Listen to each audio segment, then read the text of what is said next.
আসসালামু আলাইকুম। লালমনিরহাট কেন বিখ্যাত? এর ইংরেজিটা কি? Why is Lalmonirhat famous? Gaibandha কেন বিখ্যাত? Why is Gaibandha famous? এই যে ওয়াই, কেন, এর পরিবর্তে আমরা কিন্তু সুন্দর একটা ফ্রেজ ব্যবহার করতে পারি, সেটা কি? What for. হোয়াট ফর মানেও কেন। তাহলে যদি আমরা বলি লালমনিরহাট কেন বিখ্যাত, what is Lalmonirhat famous for? Gaibandha কেন বিখ্যাত? What is Gaibandha famous for? Sundarban কেন বিখ্যাত? What is Sundarban famous for?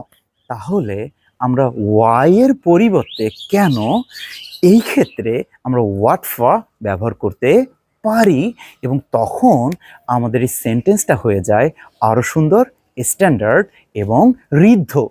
তাহলে যদি আমরা সবার শেষে গিয়ে বলি যে এশিয়া মহাদেশ কেন বিখ্যাত? What is Asian continent famous for?